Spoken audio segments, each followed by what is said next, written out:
Drops of Wonderful podcast. This is episode 22, episode 22, and my name is Ali. I am in Kent in the UK, where I live with my husband and our two young daughters. And this is my podcast to talk about all things crochet and knitting and crafty. All the good stuff. Welcome. It is Thursday. It is the 21st of September, which is probably why I just said it was episode 21, because I was thinking of 21, but it's episode 22 on the 21st of September. I did want to record this episode on Tuesday, but we've had a bit of a disastrous week, and as a result I didn't end up recording, and as another result I am in total disarray, so this episode is going to be somewhat disorganised.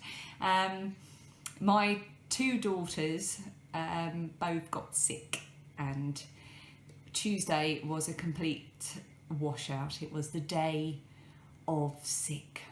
I spent all day rushing from one child to another.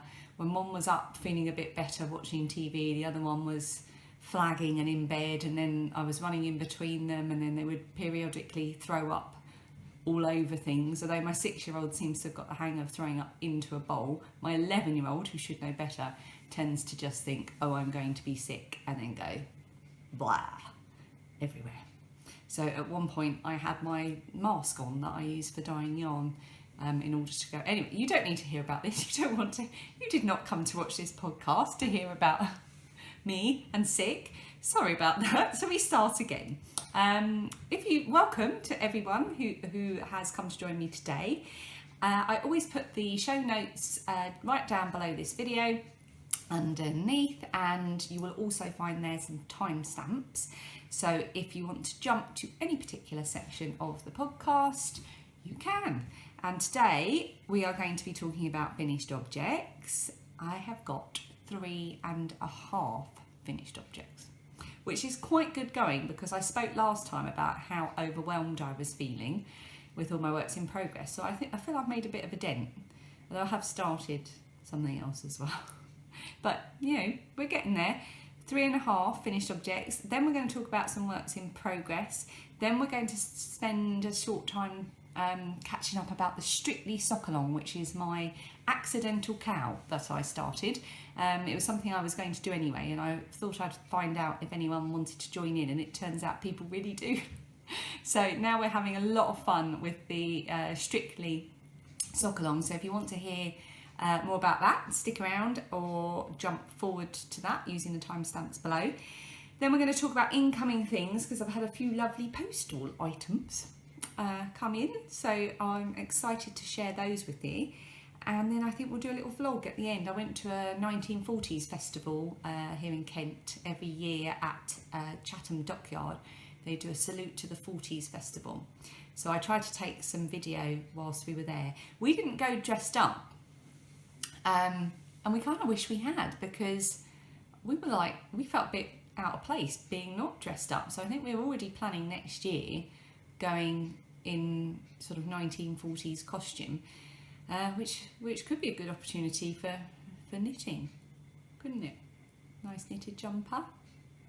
Anyway, I digress. Let's get started straight away with, my notes are all over the place as well. I write all my podcast notes in my little book, and I've been using this pen, which I shall tell you about later, but it's my little yellow tassel knitted pen. Very exciting.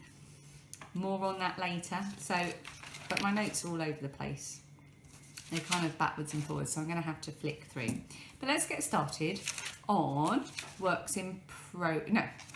finished objects. So I have 3.5 finished objects. Yes, I do. 3.5 of them are socks. My first finished object are my watermelon socks. These were my summer knitting project. Let's do one at a time. I just wanted to prove that I really have got to. But these were knit using hand-dyed Bay Kate self-striping watermelon yarn. which I bought at Unravel Knitting Festival or Yarn Festival in the UK last year. And I think I was lucky enough on the day I went to get the last cake of this yarn, so I'm really pleased, and I saved it because I wanted it to be my summer knitting, portable summer knitting project over this summer. So I did, and I knit them all over the shop. I've knit them at Warwick Castle, Leeds Castle, on a beach. I've been knitting them everywhere. I think I knit them on a canal boat in Birmingham. There's been a lot of time knitting on them in the car, and I've taken quite a lot of pictures of me knitting on them along the way, or in the Clent Hills as well. So, and I think I might have finished them a bit short. I do have a tendency to finish socks slightly short. I think you can see on the sock blocker that they kind of, they sit about a couple of inches above my ankle. And I do prefer my socks like that because I find that's the most comfortable way to wear them if I'm wearing them with jeans. And I think I also did I did a 2x2 rib to finish them, but I think I could have kept going a little bit longer and maybe gone into the next dark pink section that would have come up to finish them off. I think I did the rib a bit short, but that said, they stay up. And I knit these on 2mm needles. So these socks were a bit of a first for a couple of reasons. I knit them on 2mm needles, which I've never done before. I knit them 2 at a time magic loop, which I have done before. It's not my favourite way to knit socks.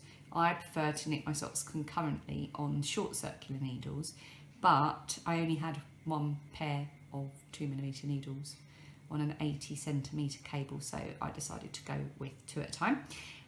So that was a first, and I did them toe up using the Sockmatician's toe up recipe, except for the heel, which I did my very first there's a bit of fluff on there, my very first Fish Lips Kiss heels.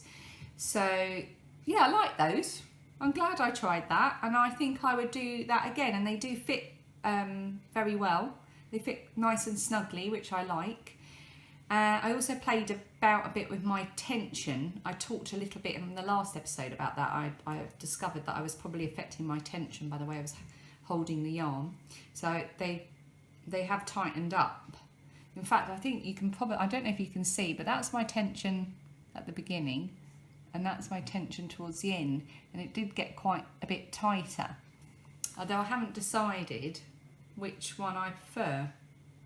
Quite like the look of the slightly looser tension. Anyway, the heels are done with a Little French Meadow Easter Chick or Fluffy Chick, which was one of the mini skeins in their 3-month mini skein club. And I used 53 grams of the watermelon yarn, which means I have got 47 grams of the self-striping watermelon yarn left. So in theory, I can make another pair of watermelon socks, which is quite exciting because I didn't do a contrast heel or cuff on these ones. So I could actually even make a pair of watermelon socks if I did contrasting everything, heels, toes and cuffs. I could probably make another even bigger pair of watermelon socks, and I'm gonna. So that's quite exciting. And I'm just going to steal these sock blockers back off of the watermelon socks, which can now go and be worn, and put on my next finished object. Now, if you've been watching my podcast for any length of time, you will have seen me talk about these socks. I started these when we went to Cornwall on our Easter holiday back in March or April. I think it was March. So what's that? So March, April, May, June, July, August, nearly 6 months I've been working on these. And the only thing, the pattern is fine. There's nothing to do with the pattern. This is all me, but never again. These are my Speckled Space Socks.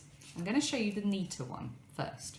This is my most recent one that I've finished. So this is a Speckled Space Socks, which is a pattern by, I'm going to say Amanda Stevens.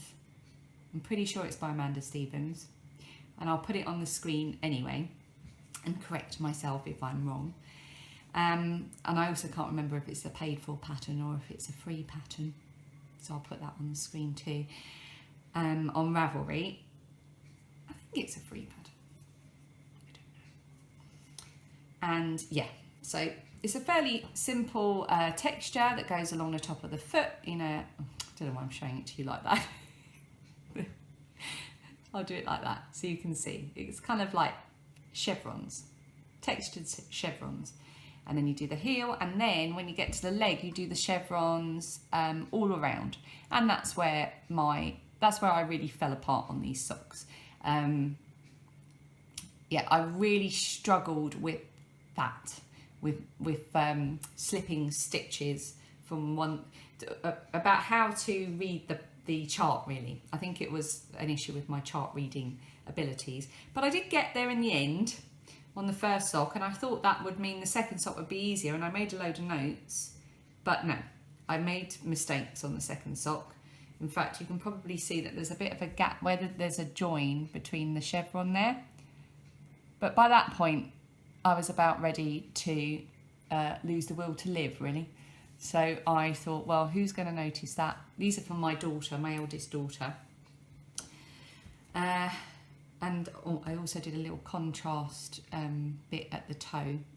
That took a bit of working out as well, to work out how to place the yarn so that it wouldn't interfere with the first cable stitch and make it look a bit weird. But I just wanted something a bit pink and fun on there. My eldest daughter chose this colour. This is a Cascade Heritage colour. Can't remember what colour, so I'll have to put that on this. I told you I was disorganised today. Yeah, so she chose this yarn, and I don't like the yarn. Sorry Cascade, because I'm sure you really care about my opinion on this, but I will show you why. This is the first sock that I finished. It is a bit looser because my eldest daughter was wearing it on just one foot for a little while. So it has been sort of stretched, and they have been blocked, and probably my tension was slightly looser on this because I did start it 6 months ago, and my knitting has actually slightly improved over that 6 months. So this has probably got a bit more of a tighter, snugger tension than this did when I was kind of only a year into knitting. But if you can see, just from frogging and working with this sock for a while, I don't know if it's immediately obvious, and for my daughter just wearing it, you know, not very much and only around the house, the yarn has pilled considerably. You can see on that side, and that's with barely any wear whatsoever. So that was quite disappointing. I'm not too worried.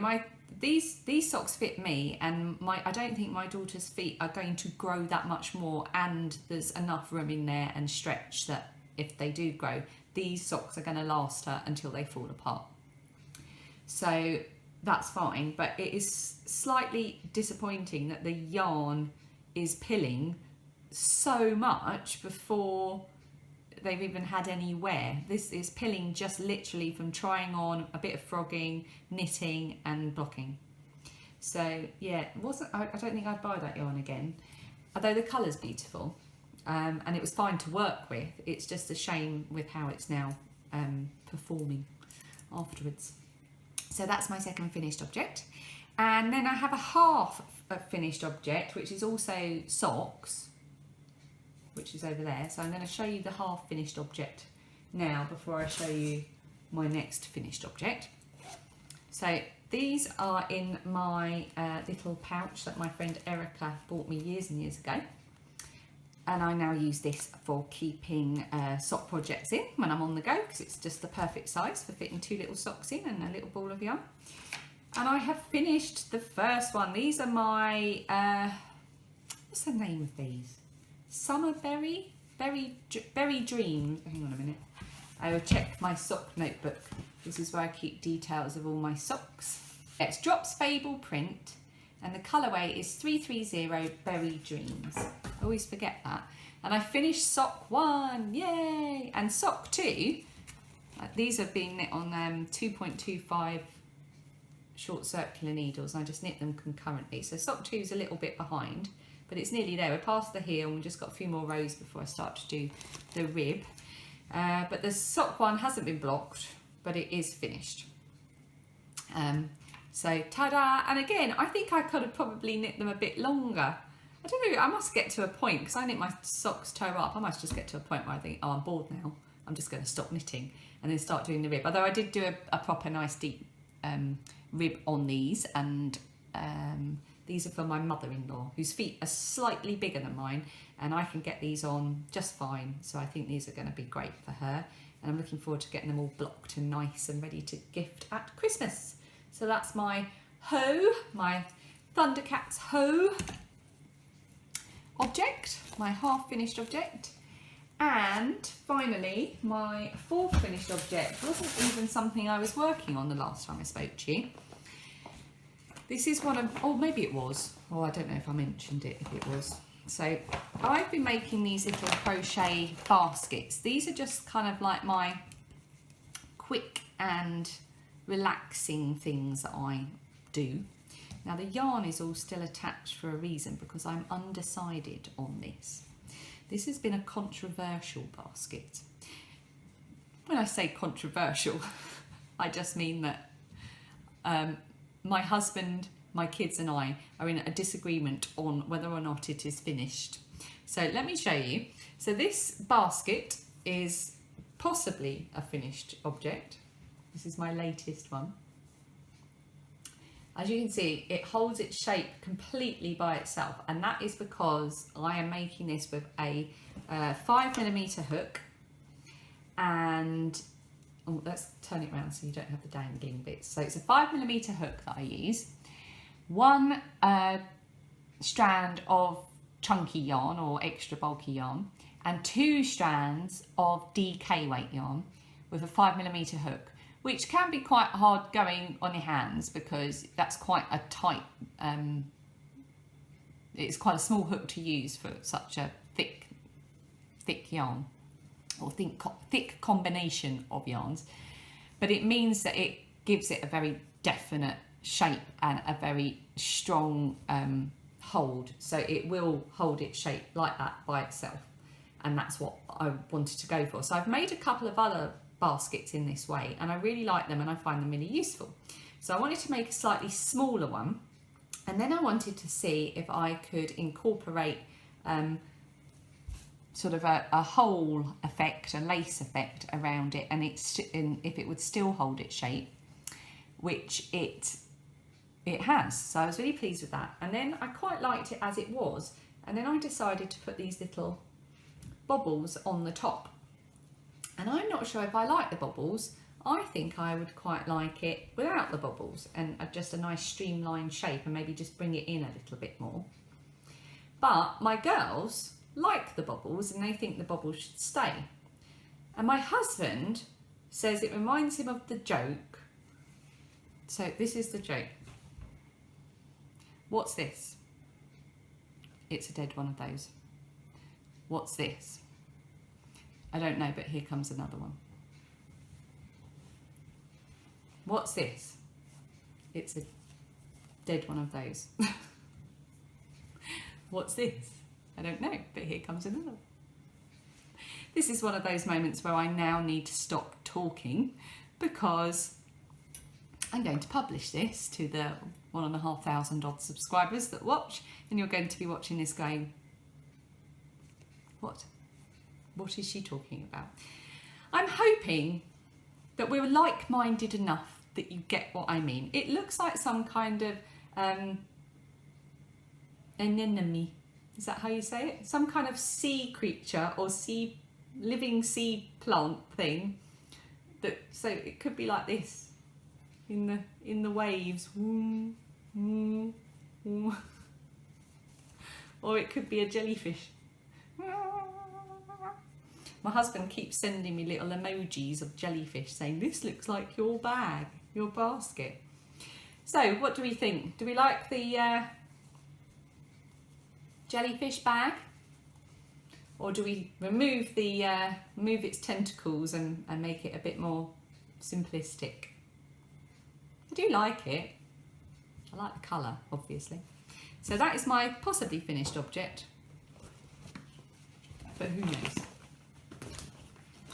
Right, moving on to, oh, sorry, just adjusting myself. Works in progress. So, I'm going to show you my fox head, which I haven't shown you in a while. This is for my sister who watches this podcast, and I would say to you, Jenny, to look away, but given that you bought me the yarn and the book with the pattern in it and gave me orders to make it for you, I don't think this is going to come as a surprise. I haven't made great progress. It's living in my Oh So Lily sheep bag, and it's perfect size for this. I've got the yarn that my sister bought for this. It's acrylic yarn,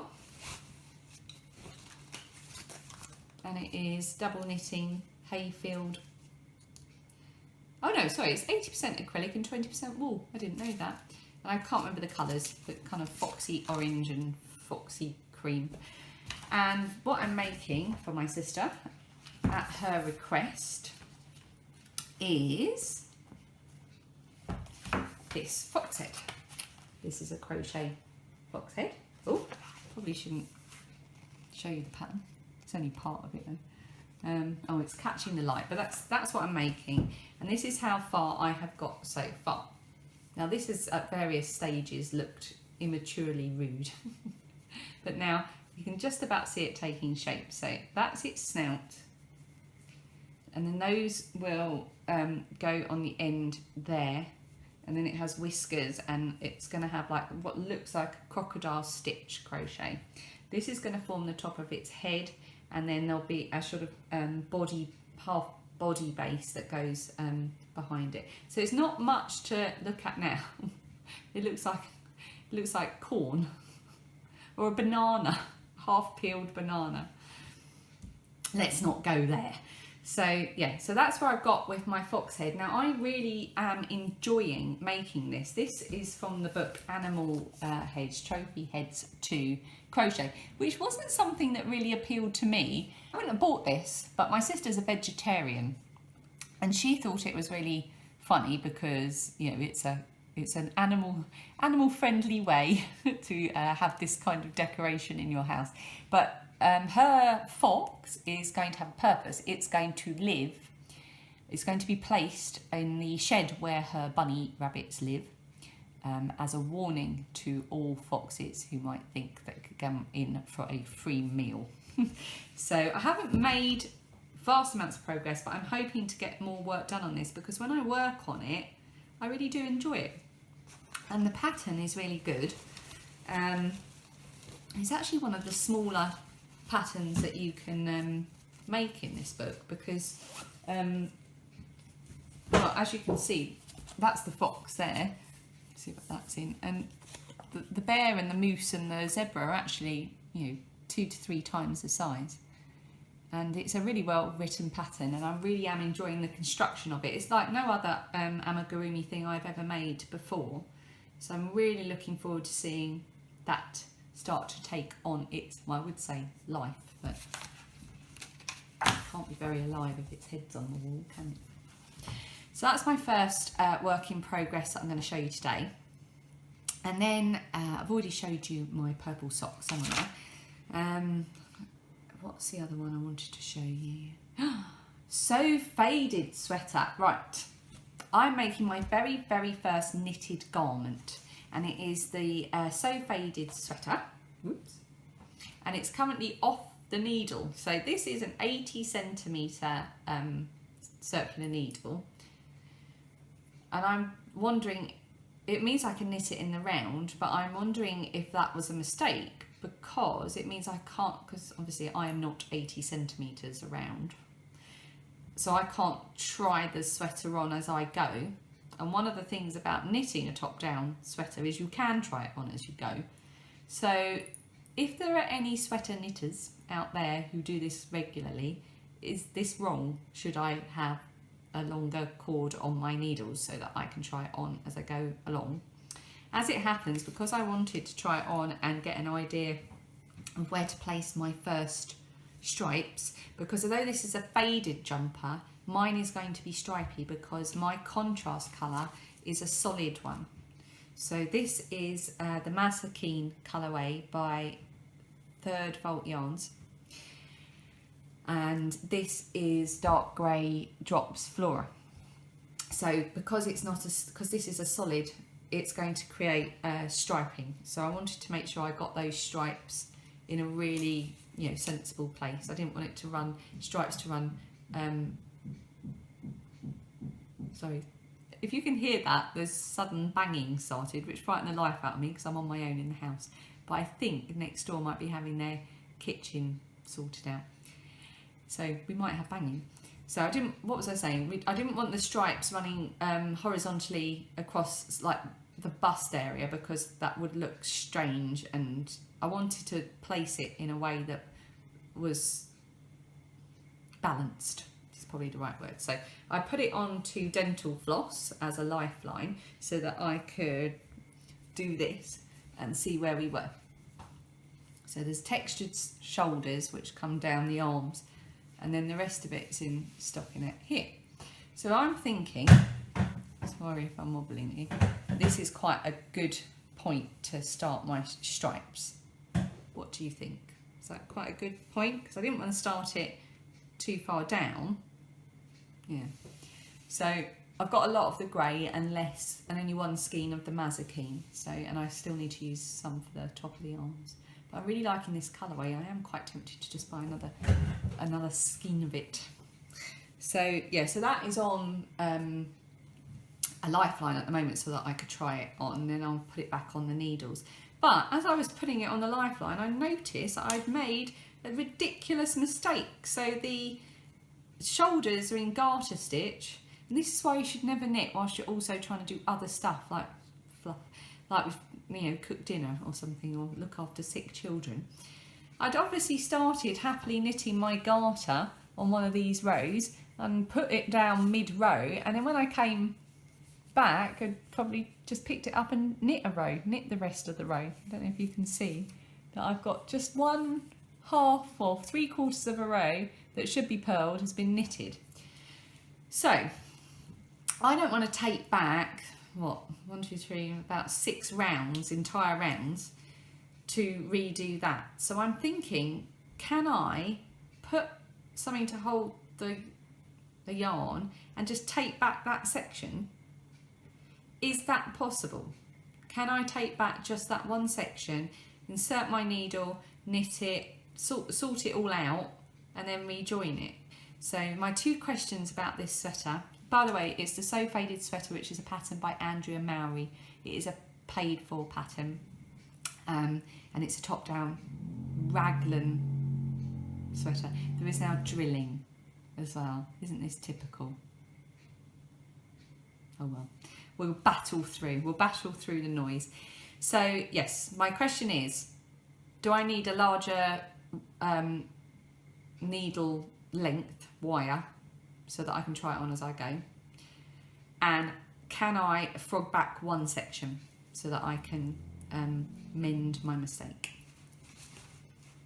Answers below, please. Thank you very much. And that's all living in my green little bag, and I call this my Hannah bag. In fact, I call all of these types of baskets my Hannah bags, because the idea for combining different strands of yarn and crocheting a bag that starts with a basic circle base came from watching Hannah, who is Hannah from Sheep's Alley, and she has that podcast here on YouTube. I'm going to talk about Hannah later actually. So that's my little Hannah bag that's living in. It's perfect sweater size.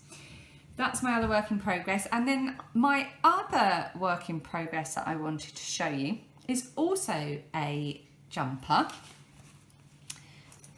Actually, yes, no, I will show you this first. And this is living, when I decided to make this jumper, this is, in here is my Picking Flowers sweater, which is patterned by Christina Haddering. And I'm making that for the back to school sweater count. Now this whole thing has got a bit of a story behind it. So first of all, there was only one bag that my back to school autumnal sweater was going to live in, and that is my Betsy Makes bag that I bought at my very first yarn festival last year, And when I saw this, I thought that's perfect. Autumn, winter, my favourite seasons. So this bag was perfect, and it's perfect for a crochet sweater. And I've got everything I need in here. And can you guess what colour I'm making? Yellow. This is Drops Flora, yellow colour. I'm sure it's probably got a proper name. Let's have a look. So this is Drops Flora Mix. So it's alpaca and wool. Whoops. It is 65% wool, 35% alpaca. It's quite a sturdy yarn. Some might say scratchy, but I quite like a nice sturdy feeling yarn. And what was I going to tell you? Oh, I was going to tell you the colour. Colour 17. There you go. Which is a kind of golden mustard yellow. And I'm making my Picking Flowers sweater. Whoopsie. And I'm dropping things. I'm going to show you my hook. I'm going to rather shyly show you my hook from a distance. I've been playing about with Fimo clay and decorating hooks. So I'll do it a bit closer. This is my fairy tale hook. It's rose, a vine of roses growing up a stone wall. Well, that was my first attempt at it anyway, but I did have a lot of fun making that. And it is really nice and comfortable to hold and use. So yeah, I'm going to have another go. I've ordered some bits to help me make some more of those. So watch this space. Hopefully I'll have more to show you on that. Yes, so Picking Flowers sweater, I digress. This is where I am. When the girls were sick on Tuesday and when I wasn't in and out doing washing and when they were watching telly and sleeping, I did get a bit of work done on this. So I've done, you start with doing the arm decoration and then you block them and then you pick them up to work. I think I'm working along the back at the moment. So that'll be the back, that'll be the shoulders, and then that'll sit along there. So yeah, I'm making a medium size, which I'm hoping is going to be all right. I didn't want it to be too tight. I don't want it to be massive, obviously, but yeah, so that's where we are. It doesn't look like much at the moment, the Picking Flowers setup. But also attached to making this sweater is, if you remember last time when I was talking about joining in with this cow, I was undecided whether I was going to make the Picking Flowers sweater or the Envision cardigan by Heidi May. So this is I should probably say the Back to School Sweater Count is a crochet along being organised by Helen Eccles, who is Helen Eccles 1. I'll put it on the screen on Instagram, and Tamara, who is Crafty Escapism on Instagram.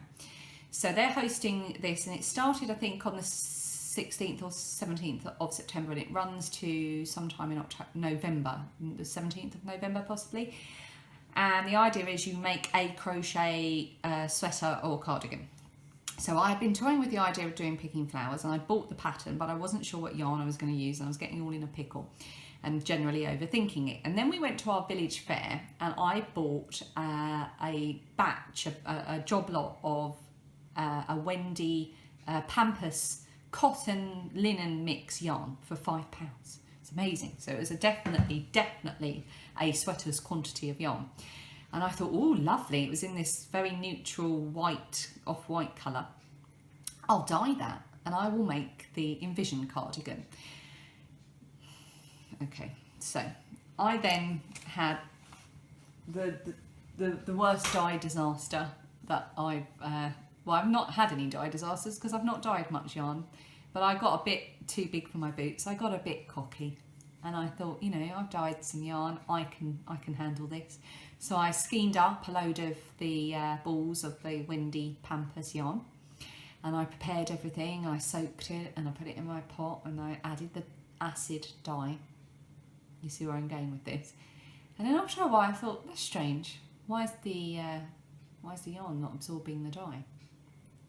And then a little light bulb went off in my head, and I thought, oh yes, hang on a minute, isn't there some kind of different chemical reaction between animal fibres and plant fibres? And of course, cotton and linen are plant fibres. You can't dye them with acid dye. So I took that yarn out and put it in the sink and spent hours rinsing it and trying to get rid of the dye that was sitting in that fibre but not sticking to it. I then had to dry it, and by this point, by the time I had soaked it in Vanish and everything else, it was a tangled mess. Even though I'd skeined it up quite carefully and I'd tied it in several places, and I'd even tied it with some twine as well around, it was looking quite messy. The Pampas yarn is a loosely spun yarn, and because it's linen and cotton, it's quite grippy, and because it was loosely spun, it had kind of partly unspun bits throughout it, which made it very tangly. I'm going to put a little video around me or in front of me to show you what it looked like after that process. Yeah, so I left that to dry, and for the remaining dye that was in that pot, I threw in a plain undyed skein of yarn that I had sitting around, but before I did, I tied it up in places really tightly, and it absorbed that grey dye that I was trying to do like a sponge, really dark. In fact, it went black because there was so much dye in there for just one skein of yarn. And then I took it out once the water was clear, and I untied those tie-dye bits, and then I threw in a magenta dye, and the undyed parts that hadn't been dyed black sucked up the magenta dye beautifully. And I have a beautiful black and pink skein of yarn, which I shall put a picture in because I've left it upstairs. Forgot to bring it down to show you. So that worked out quite well. So every cloud has a silver lining. Then I had to do some research on how to dye plant fibre yarn, which I did, because I didn't want to just, give up and throw this yarn away. And although it stained it a colour, it was never going to stay the colour it had been stained because it hadn't been dyed properly. So I ordered some reactive dye. It was a Procyon dye from eBay. I ordered just enough for what I needed of a steel grey colour. And I ordered some soda ash, which you need as your mordant, or to make the dye adhere to the fibre. And then I followed some instructions online, and I immersion dyed my yarn properly. So then it looked still even worse tangled, and I'm going to put that in now, but a better colour and a permanent colour, more importantly. So then I spent a couple of hours untangling those skeins of yarn and bringing them back to life and balling them up. So now I have got 6 balls of this cotton linen in a beautiful steel grey colour, ready to go. So I've got 6 of them, all perfect.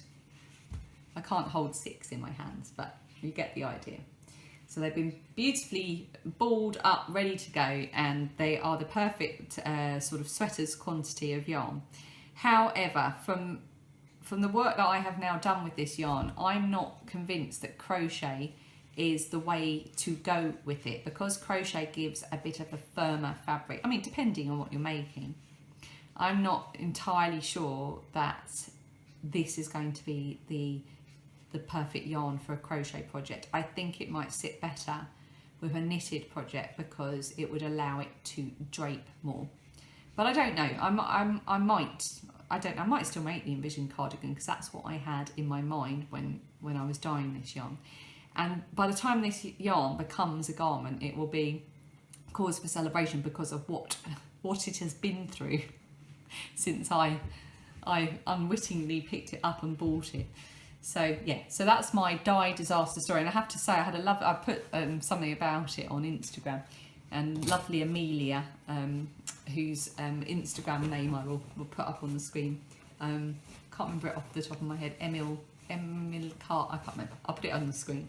She sent me a very supportive message on Instagram saying, "Don't worry, you're not stupid." I'm stupid. So that was really nice. Thank you, Amelia, for your support in my dark time of dyeing cotton yarn. Right, that was a complete diversion. Where were we even talking about? Works in progress. One more works in progress that I'd almost forgotten about. Now, I spoke about this last time. I'm taking part in Lorraine Pugh's Chamomile Cow. If you are taking part in the Chamomile Cow, I forgot to say this last time as well, and you haven't yet done week 5, look away now, because I'm going to show you what week 5 looks like if you kind of halfway through it and not quite finished it. So the Chamomile Cow is being run by Lorraine Pugh Designs, and it is a crochet shawl. It's a mystery cow, and it runs for 8 weeks. And the idea is you get a clue every Thursday for a crochet shawl, and you pick one 100 skein of yarn, 100 gram portion of yarn, and 3 20 gram minis. And then you can choose to be in team A or team B, and those teams determine how your colours are going to work. So I believe team A is a more geometric type placement of colour, and team B is more traditional, and I'm in team B because I'm always cautious. So I'm in team B, and I've chosen all my colours, and I've only got one more row to do from week 5, and then I have to go and download week 6 because today's Thursday. So here is where I am so far. Ooh, that looks nice with my yellow top, doesn't it? Quite like that. So the main yarn is Yarn Cafe Creations, and that is in the colourway Forest Nymph, which I won in the Heeg Shawl cow from Lily at Nordic Stitches. The yellow that you can see that's just after the purple is a Nora George yarn that was gifted to me by Jojo Mama Bear. And then this rainbow colour, I don't know if you can quite see, this rainbow one that runs along here just above the green is Little French Meadow, and it was one of their mini skein club ones. Here's one I haven't balled up. That's what it looks like. And quite honestly, every time I come to use this colour in my shawl, it makes me so happy. It's like a little rainbow. Alison and Yola, who are Little French Meadow, I think you need to dye this. I would be your first customer if this was a full skein, because I think this is absolutely beautiful. And this is the Nora George Mini. It's like a gold, like a dusted gold colour. And then the green that I'm using is this kind of emerald green that I dyed myself. And this is the Yarn Cafe Creations one. This is a beautiful yarn. It keeps throwing up these little, oh, that's not a good term to use for this week, is it? Throwing up. Let's not say that. Might bring back horrible memories of Tuesday for me. It keeps sprinkling. Oh, I don't know if that's any better. Let's just not talk about it. There are pops of colour throughout. Let's just say that. So here we are at the end of week 5. I am absolutely loving this. Obviously it's not been blocked, so it is going to stretch and be a lot bigger in every which way. Absolutely loving this. I'm loving the pattern, and I'm loving the colours, and I'm loving how personal this feels to me, because I only chose colours that I chose colours I absolutely loved, and I was lucky enough to use the Little French Meadow one because Alison and Yola had an extra mini skein for me, so that's a lovely thing, because I really do love their yarn, and they're such lovely ladies. And the cowl itself isn't just about the crochet element of it. Every week there is a prompt, and this week, for example, prompt number 5 is the joy of being. And what Lorraine does is give you something to think about that will help you increase your well-being. And she gives you a full sort of A4 page of something to think about, a way in which you can use the prompt in your life that week. And every week that it's come out, it seems to have been something that has been perfectly timed for what's going on in my life. So it's such a lovely cow, and I hope Lorraine does another one like this in the future, because there's just enough to keep you busy on it, but not so much that you feel overwhelmed every week. It's easy to get the clues finished in the time, and obviously you have like this little sort of self-improvement element to it as well, which has been absolutely wonderful, and I've loved every second of this so far. So I'm pretty sure, I don't know if there's still time to join in. I'm guessing you can still go and buy the pattern and you would just get it backdated. And we've got another 3 more weeks, plus I think there's a bonus week as well. So you'd have plenty of time to catch up if you wanted to join in. And this is living in my yak bag, which is a bag that I bought some time ago from Enlightened Gifts online, which is the Tibet Relief Fund, and they just do a really nice line in unusual gifts and things. And I just always really like this little bag, this little perfect yarn festival bag, because it's got a zip so you can hide what you've bought when you come home. Yeah, so that's my final work in progress that I'm going to show you today. No, it's not, I'm lying. But the next work in progress is going to lead me quite nicely onto the Strictly Sock Along. A couple of episodes ago, I said last year when I was watching Strictly Come Dancing, which is the UK's version, or the original version, don't know, of Dancing with the Stars. When I was watching that, I cast on a pair of socks during the launch show and made sure to cast them off during the final. And I called them my Strictly 2016 socks. If you search for that hashtag on Instagram, you will see my Strictly 2016 socks. I'm the only one who used that hashtag, so it's very easy to identify which ones are mine.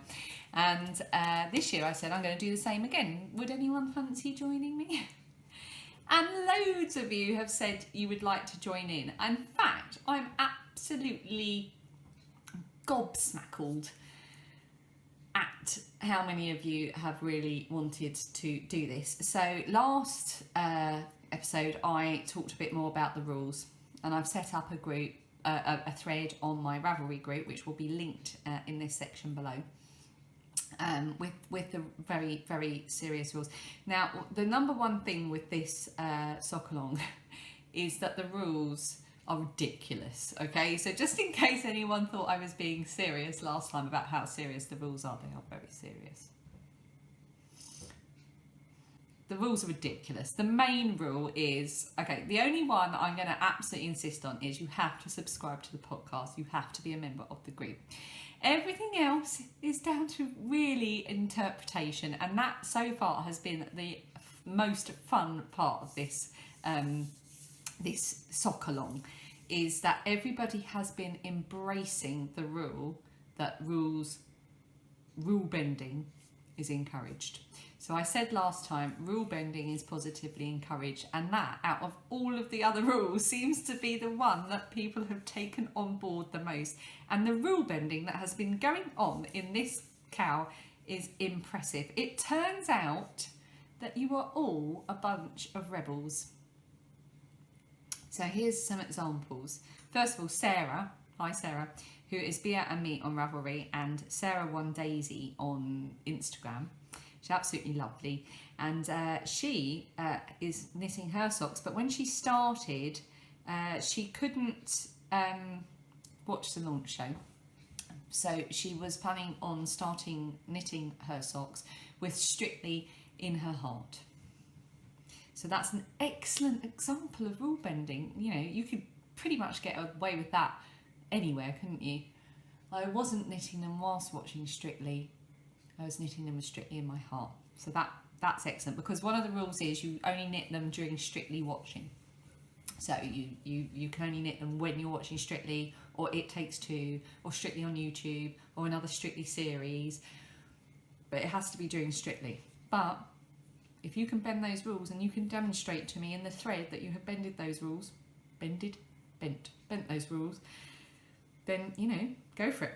Who else? Sam, lovely Sam, Betsy Makes.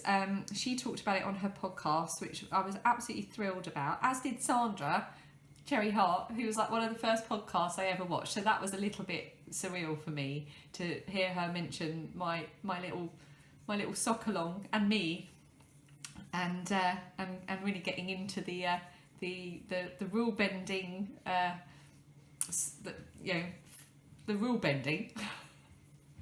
Can't talk. Fangirl time, because I was like, that's me on Sandra's podcast.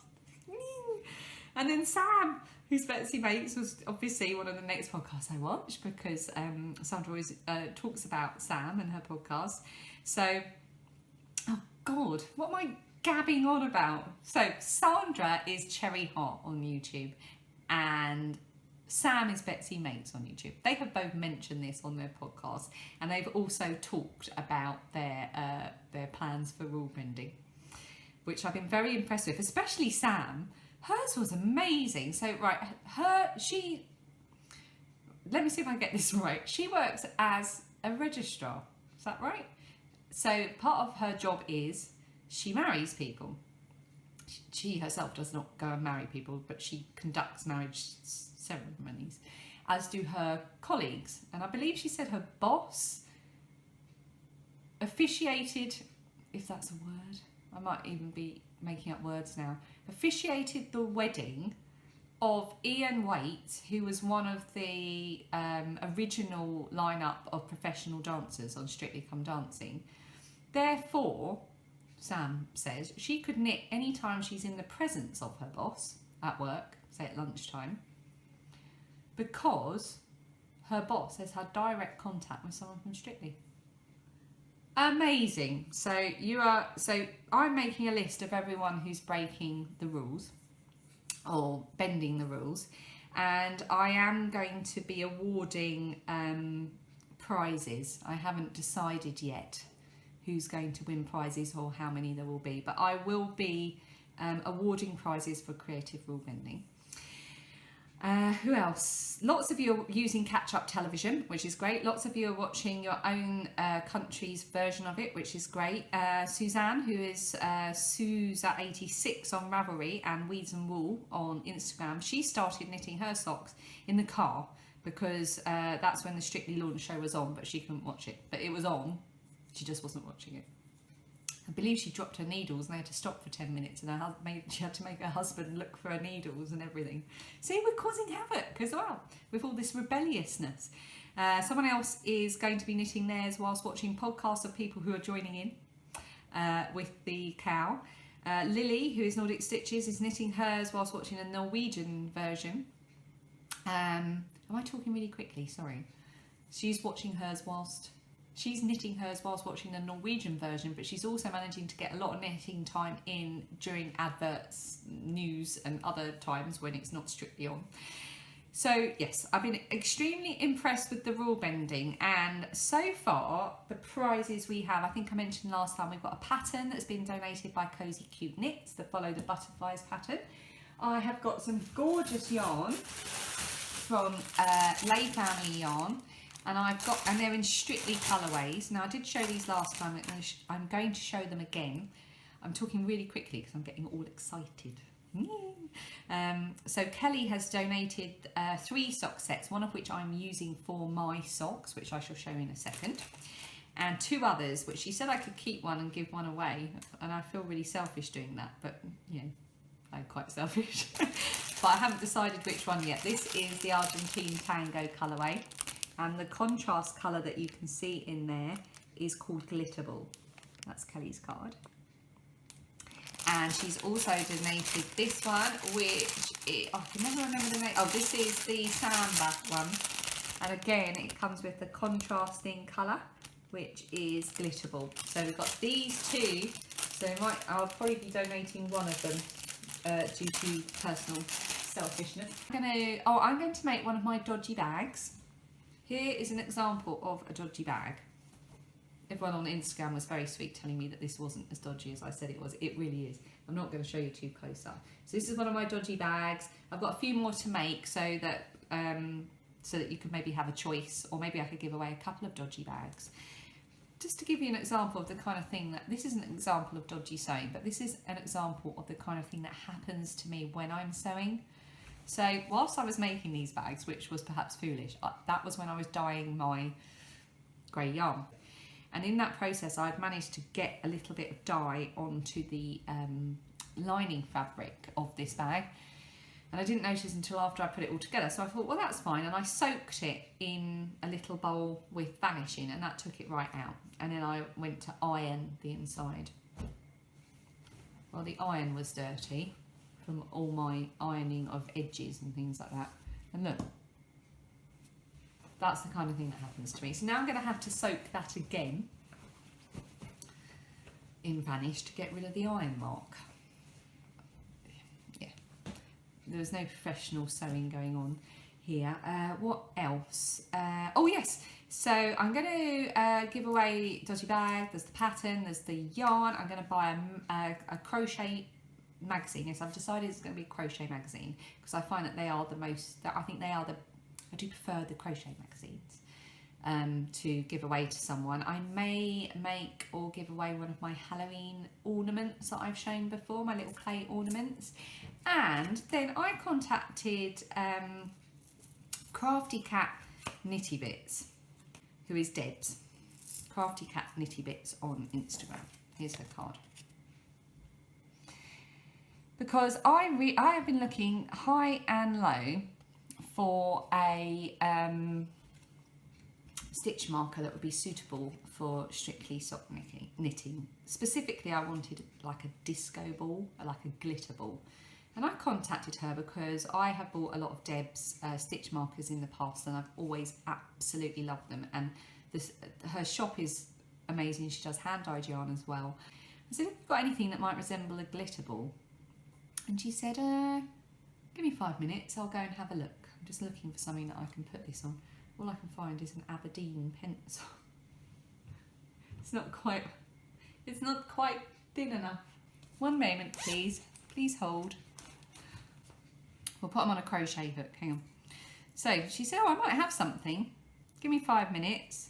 I'll put something together. I'm just going to put as many as I can onto this hook without them falling off. For maximum blingy impact. Right, here we go. She said, I might have something. I'll get back to you. And then about 20 minutes later, she said, do you think these would be sparkly enough? Let's see if I can do. Da da da da da da da da da da. Glitter ball stitch markers! I'm so excited. Total, strictly bling. So I will, if anyone who gets a dodgy bag, will have one of those attached. I'm also going to give some away just as a small prize as well. Look, she also put that in for me. Little toadstool. I do love toadstools. Thank you, Debs. So yes, she came to the rescue and saved the day with my disco ball stitch markers. So I'm going to keep one of those and stick one of those immediately onto my own Strictly socks. This is what I managed to get done in the first launch show. Quite how I managed to get this done, I don't know, because I was drinking wine at the time, and wine and knitting don't always go terribly well together, but I managed to do the toes. Yeah, so the next show, well, it officially properly starts. It's been almost 2 weeks now since the launch show, and it officially properly starts this weekend on Saturday. So I'm really excited to see all of the knitting of socks that's going to be going on from now on, because it's going to be It Takes Two on and everything, which also leads me to, you can make more than one pair. So a few people have said, because obviously it's September now and it doesn't finish till December. That's a long time. And for those of you that are quicker than me, you can make 2 or 3 pairs of socks in that time. So like I say, the rules are flexible and bendable. So the official rule is you finish them during the final. But as long as you're finishing a pair of socks that you have knitted as part of the sock along in that final, if you've started one now and you're going to finish it, before then by all means make more than one pair. And then I thought, I am going to give a prize to anyone who has finished a pair of socks and got it into the finished objects thread, which I have now opened. If you have finished a pair of socks by Blackpool, now I'm going to have to find out the date of the Blackpool show. So here in the UK, every year, one of the programmes is filmed from Blackpool Tower Ballroom, which is a famous ballroom dancing venue here in the UK, and they film one episode of Strictly there.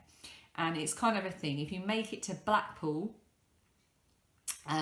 then you know you're doing quite well, and a lot of people get to the point where like you've got to make it to Blackpool. So if you make it to Blackpool, if you have one pair of socks that you started at this side of the sock along and you have knit them in accordance with the bendable sock along rules, and you have finished them by or during the Blackpool show, and you can upload them into the finished object thread within a couple of days of that airing, and I will put the deadline on the thread, then you will be eligible to be drawn at random for a Blackpool prize.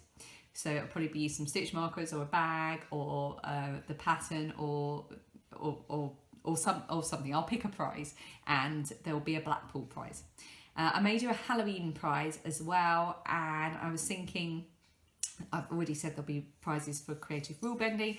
There'll be a 10 from Len prize, so that'll be something I pick myself. It won't be random, just yeah, something I'm going to pick based on what I think. And possibly in the same vein, a Brucey bonus in remembrance of Bruce Forsyth, who sadly died this year. And anyone who watched the launch show of Strictly, oh my goodness, they did a little tribute to Bruce Forsyth and it was so sweet. Shed a little tear.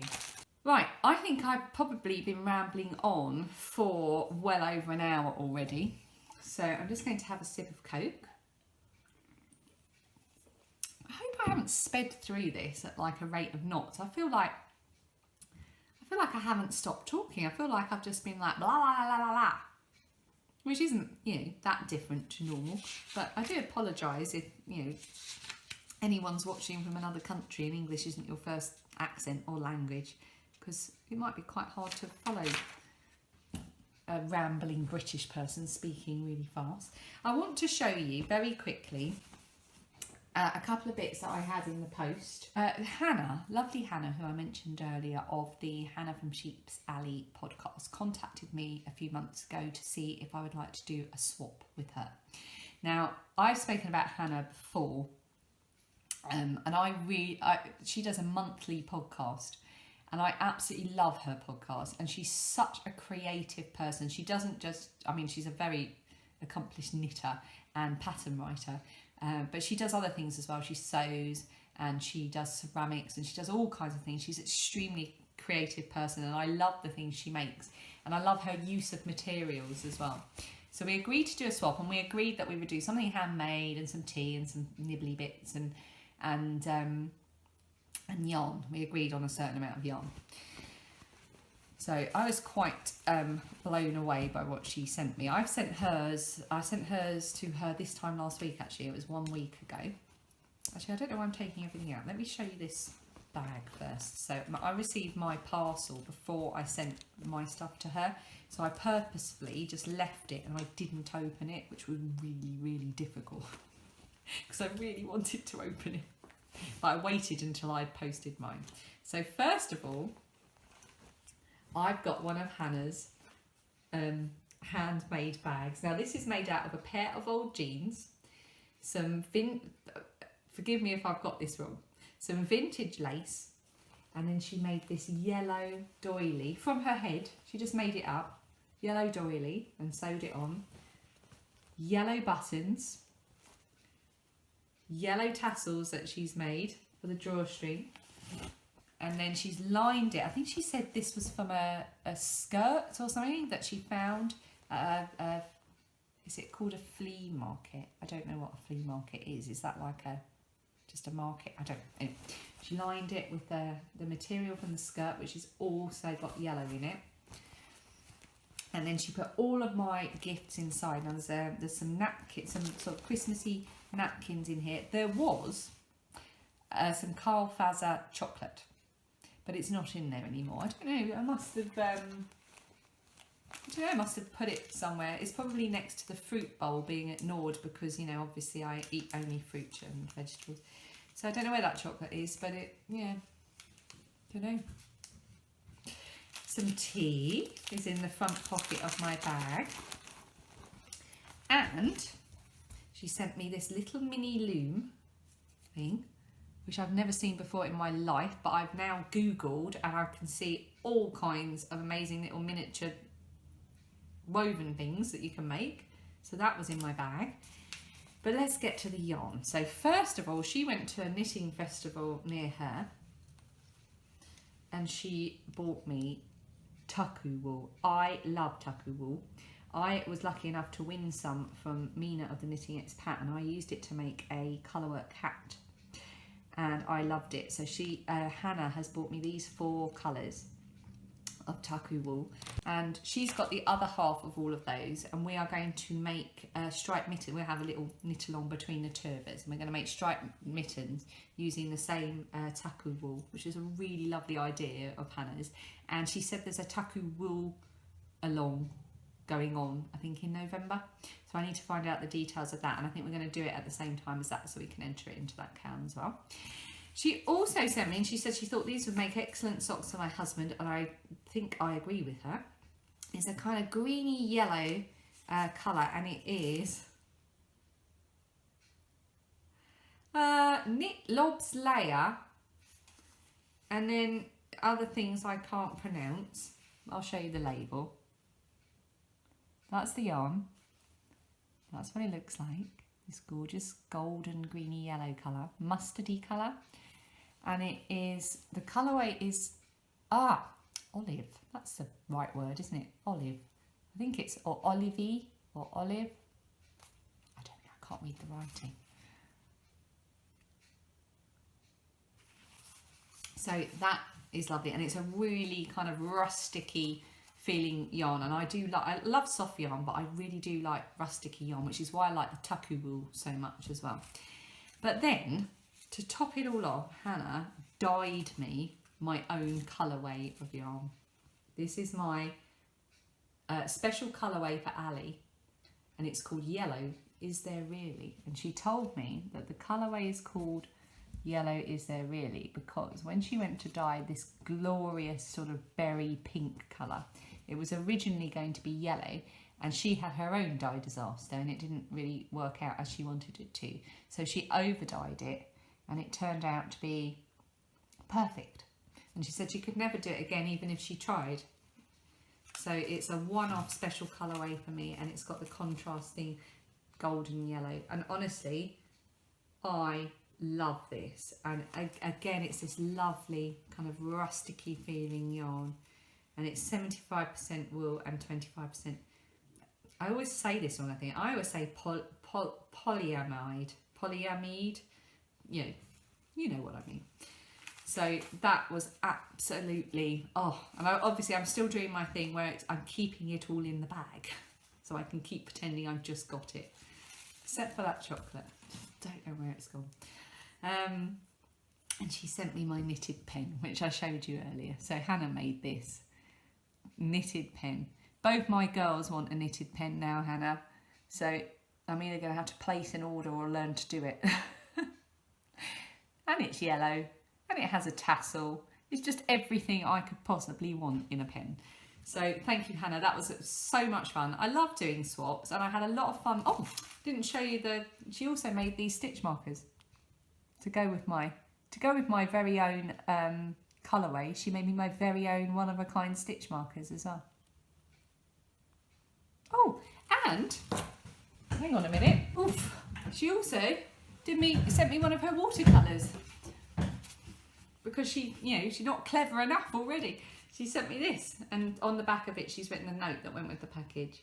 But this is one of her watercolours that she did. I think she did this when So Sweet Violet was having her be along. So, and that is sitting absolutely perfectly on my shelves in my kitchen, and that is where it's going to stay because it's absolutely perfect.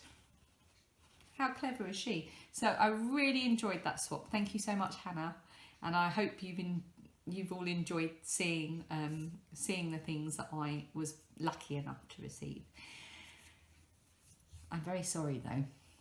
I'm going to have to just hold on to you for one moment longer because I was spoiled in more ways than one that same week, because I had a message from Sam, who I mentioned before, Betsy Makes, who said, because we'd had a conversation previously about just some pattern, and she said, I just wanted to say thanks and send you something in the post. So I gave her my address, and I honestly thought that a card might turn up, or maybe, you know, some stitch markers or some tea, or, you know, something little you can fit in an envelope. No, that's not what turned up at all. I got the surprise of my life, because this is what turned up. A Betsy Makes bag. Now that is exciting enough to be given a Betsy Makes bag, because she makes exquisite bags, exquisite bags. I can speak. But this is a Betsy Makes bag. It's covered in lobsters. Now, if you have not watched this podcast before, I have I have many obsessions, but my two main obsessions in life are the colour yellow and lobsters. There's lobsters. And look at that, look at the lining matches the base. That's a little tear. I can show you this in extreme close-up because there is not a single thing on this bag that is not flawless.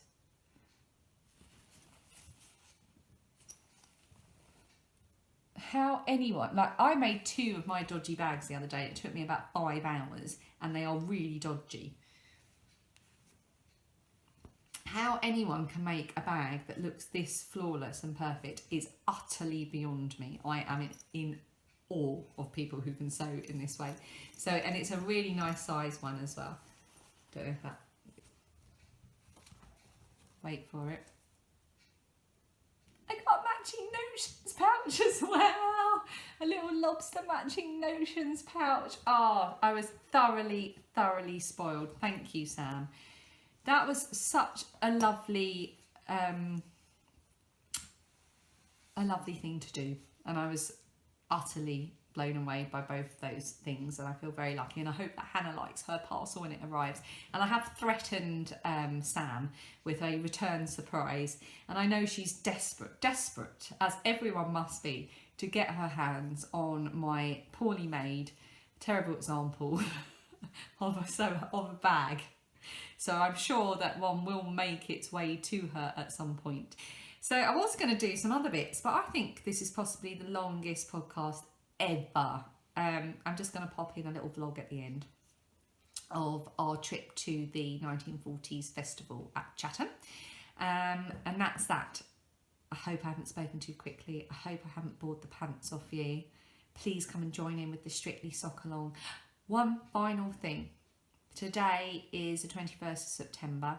30 days of September. Okay, so in 9 days or 10 days time, it will be the 1st of October, and I am going to be taking part in Vlogtober this year. So Vlogtober is when you upload a vlog every day for the month of October. Now, I did a vlog series in June. And I loved it. I had so much fun doing it, and I said at the time I will probably do Vlogtober, and I'm gonna. So please keep your eyes peeled, because there will be things about the Strictly Sock Along in that Vlogtober series, and it will all be, although filming a vlog every day inevitably means that you will see snippets of other things, not just focused solely on the knitting and the crochet and the yarn and the crafting. My vlogs are focused on that generally. So though you will see bits of life and snippets of what goes on here where I live and what I'm up to, generally I try to keep the focus on the things that we're all interested in. So please do try and tune in for that. And yeah, I think that's it for today. If you're still with me, well done. Go and get yourself another cup of tea and pat yourself on the back because you made it to the end. See you all on the 1st of October. Bye.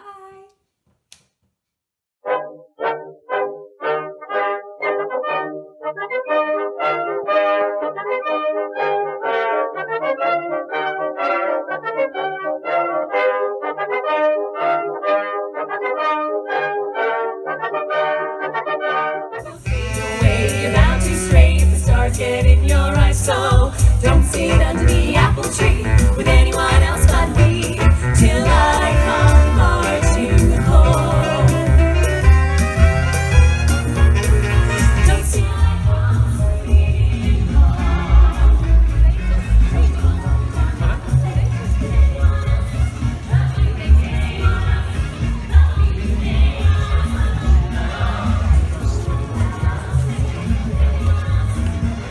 Oh my goodness!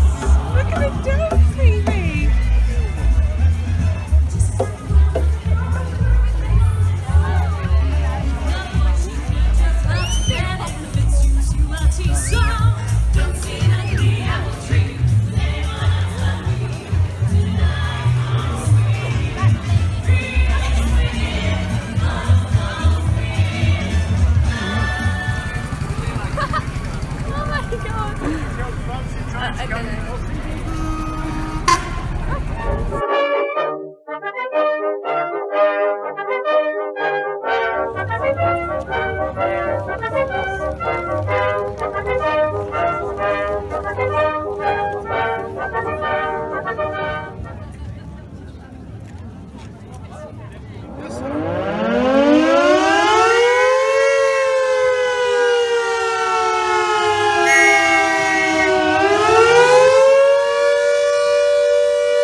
Uniform. What a lucky lady. Stop showing off. Mr. What you call the money, you must find. You can see the wonders that